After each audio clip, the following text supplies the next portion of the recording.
This is a third and last lecture for the topic sequence and series. इससे पहले हमने 3 test सीखे last lecture में, geometric test, P series test and comparison test, जिससे हमने देखा कि हम कैसे बता सकते हैं कि सीरीज कन्वर्ज और डाइवर्ज कर रही है। अब कुछ और टेस्ट हैं जो हम इसमें सीखेंगे इस लेक्चर में। तो नेक्स्ट टेस्ट है हमारा कॉची रूट टेस्ट। ठीक है, कॉची रूट टेस्ट में क्या है, अगर हमारे पास कोई भी पॉजिटिव टर्म की सीरीज दे रखी है, let U N be the series of positive terms, और हमने लिमिट निकाली यू एन की पावर 1/n की। ठीक है, ये हमें गिवन नहीं था पावर में 1/n, ये हम खुद निकाल रहे हैं यू एन की पावर 1/n। और इसकी लिमिट अगर ये आती है लेस देन 1, ये एल है, अगर एल लेस देन 1 है तो सीरीज कन्वर्ज करेगी, अगर ये ग्रेटर देन 1 है तो सीरीज डाइवर्ज करेगी। ठीक है, अब हमें दे रखा है question test the series, N term हमें दे रखी है, let U N is equals to 1 plus N 1/n to the power n square.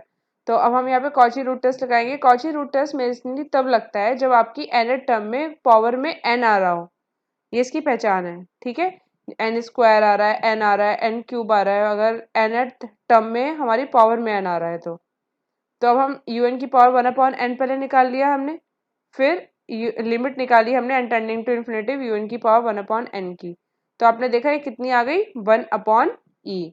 e की वैल्यू क्या होती है, 2.718, तो 1/e इज लेस देन 1, यानी बाय कॉची रूट टेस्ट हमने बता दिया कि जो गिवन सीरीज है दैट इज कन्वर्जेंट।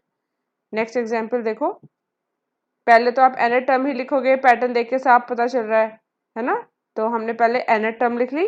ठीक है, अब nth टर्म में पावर में n है, तो यहाँ पे कॉची रूट टेस्ट लगेगा, un की पावर 1/n की वैल्यू निकाल लो, इसके बाद इसकी लिमिट निकालो n टेंडिंग टू इन्फिनिटिव पर, तो ये कितनी आ गई, 1/e-1। ठीक है, इसकी लिमिट क्या होगी, जो मैंने आपको पिछले लेक्चर में कुछ लिमिट्स बताई थी, तब इस टर्म की लिमिट बताई थी n टेंडिंग टू इन्फिनिटिव पर, 1 प्लस x/n की पावर n। तो यहाँ पे x की वैल्यू 1 है, तो e की पावर x की वैल्यू क्या हो गई यहाँ पे, e की पावर 1।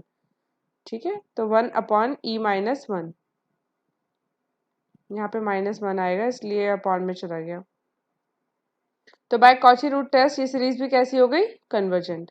नेक्स्ट सीरीज देखो, क्वेश्चन 5। यहाँ पे हमने एक टर्म को नेग्लेक्ट कर दिया, हमने प्रॉपर्टीज में पढ़ा था कि कुछ टर्म्स को नेग्लेक्ट कर दें या ऐड कर दें तो उसे सीरीज के बिहेवियर पे कोई फर्क नहीं पड़ता। ये हमने इसलिए किया क्योंकि हमें यहाँ पे nth टर्म लिखनी थी। ठीक है, तो हमने nth टर्म लिख ली। अब nth टर्म में पावर में क्या आ रहा है, n आ रहा है, तो यहाँ पे हम यही रूट टेस्ट लगाएंगे, un की पावर 1/n की वैल्यू निकालेंगे और फिर उसकी लिमिट निकालेंगे n टेंडिंग टू इन्फिनिटिव पर। तो हमने पहले un की पावर 1/n निकाला, उसकी वैल्यू निकाली n टेंडिंग टू इन्फिनिटिव पर, which is come out to be x। ठीक है, तो बाय कॉची रूट टेस्ट क्या हुआ, अब अगर ये x लेस देन 1 है तो सीरीज कन्वर्ज करेगी। ठीक है, और अगर x ग्रेटर देन 1 है तो सीरीज डाइवर्ज करेगी, और टेस्ट फेल हो जाएगा when x is equals to 1 होगा, लेकिन x इज इक्वल्स टू 1 पे आपको आंसर तो देना ही है, तो आपने un लिखा फिर से by putting x is equals to 1।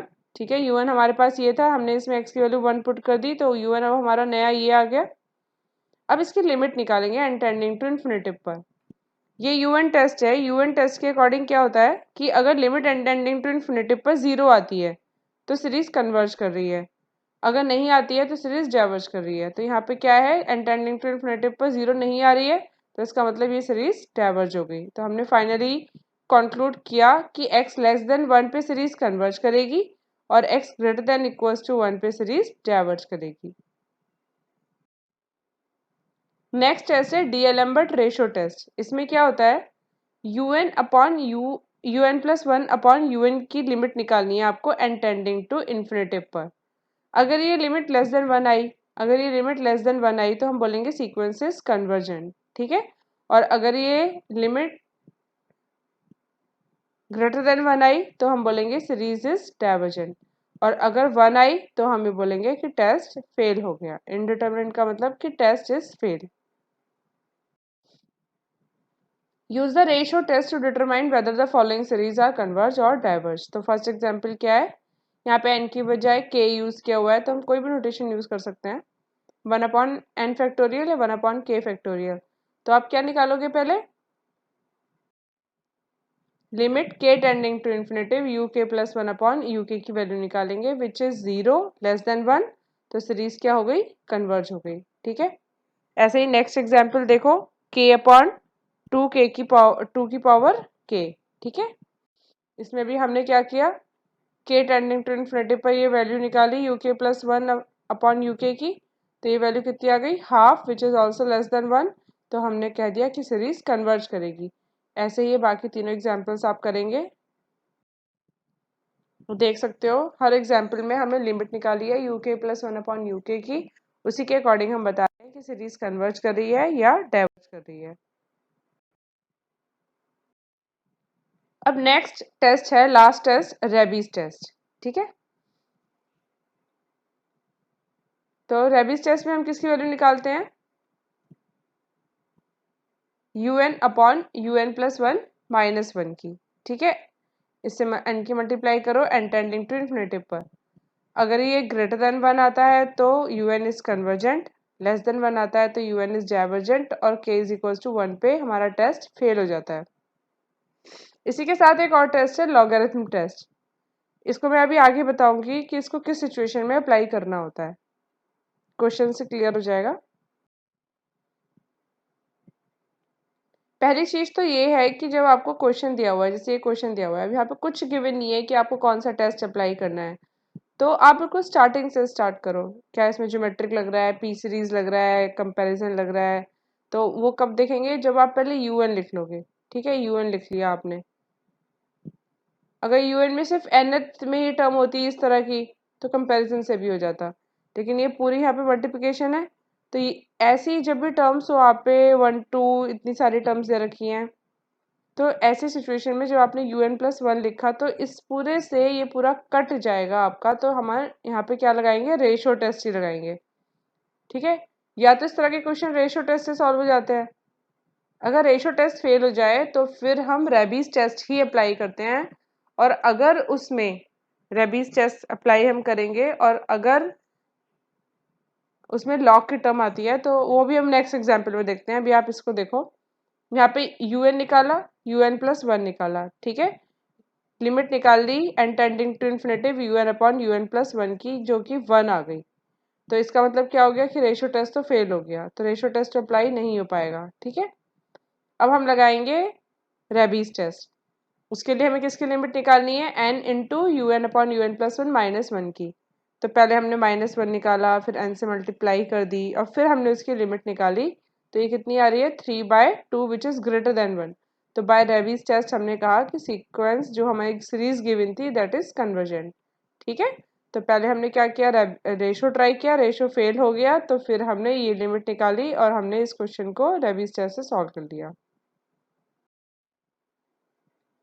Next देखो, नेक्स्ट में भी इसी तरह की एनएट टर्म है, जिसमें प्रोडक्ट में बहुत सारी एनएट टर्म्स हैं, तो यहाँ पे भी हम un प्लस वन निकालेंगे, उनको डिवाइड करेंगे, तो इससे क्या होगा, इन टर्म से ये पूरी टर्म हमारी कैंसिल आउट हो जाएंगी। ठीक है, तो पहले तो आपने रेशो टेस्ट ही अप्लाई किया, तो रेशो टेस्ट से यहाँ पे क्या आ गया, one upon X square, limit N tending to infinity un upon un plus one. तो ये टेस्ट किस पर डिपेंड कर रहा है, एक्स पर। ठीक है, when this term is less than one, तो क्या होगा, when one upon X square less than one, तो सीरीज डाइवर्ज करेगी, and when this term is greater than one, तो सीरीज कन्वर्ज करेगी, और टेस्ट फेल हो जाएगा if this term is equal to one. तो इन दोनों सिचुएशन में तो हमने बता दिया, जब X square less than one होगा तो कन्वर्ज, और X square greater than one होगा तो डाइवर्ज। अब हम निकालेंगे when X square is equal to one, तो X square is equal to one हमने पुट किया।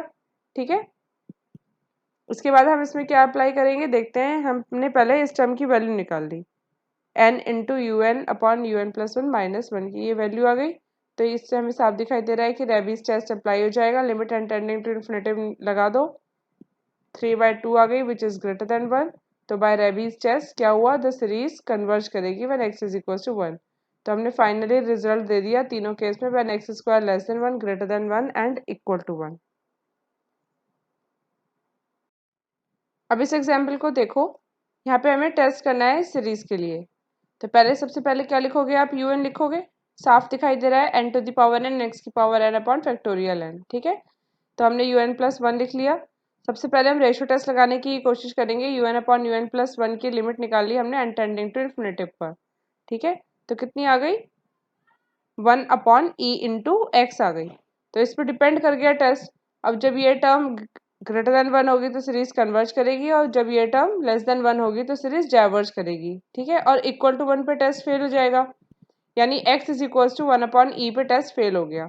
लेकिन हमें इस सिचुएशन में भी, इस वाली कंडीशन में भी रिजल्ट तो बताना है, तो हमने पुट किया x is equal to 1/e और दोबारा से हमने un/un+1 निकाला। ठीक है, तो अब हम क्या करते आ रहे हैं लास्ट 2 क्वेश्चन में, यहाँ पे आके हम रेबीज टेस्ट लगा रहे हैं। तो लेकिन अगर यहाँ पे पावर में n है, ध्यान दीजिएगा इस बात को, अगर यहाँ पावर में n है, ठीक है, रेशियो टेस्ट फेल होने के बाद अगर आप इस टर्म की वैल्यू निकाल रहे हो तो आप लॉगरिथम टेस्ट लगाओ। लॉगरिथम टेस्ट से क्या होगा, ये सेपरेट हो जाएंगी टर्म्स और आसानी से सॉल्व हो जाएंगी। तो लॉगरिथम टेस्ट के अकॉर्डिंग हमें लिमिट किसकी निकालनी है, tending to infinity n log un/un+1 की। तो पहले आपने log un/un+1 निकाला, e/1 + 1/n की पावर n, इसे हमने इस तरह से ब्रेक करके लिख लिया। log 1+x की सीरीज हमने ओपन कर दी। log 1+x क्या होता है, x minus x²/2 + x³/3 and so on. ठीक है, अब इसकी हमने लिमिट निकाली एंड टेंडिंग टू इन्फिनिटी पे, जो कि कितनी आई, हाफ। तो bye logarithm test this series is divergent when x is equals to 1/e। तो हमने तीनों सिचुएशन में फाइनली बता दिया कि कब सीरीज कन्वर्ज कर रही है, कब डाइवर्ज कर रही है। ठीक है, हमें यही बताना था। इसी तरह से आप और क्वेश्चंस की प्रैक्टिस करेंगे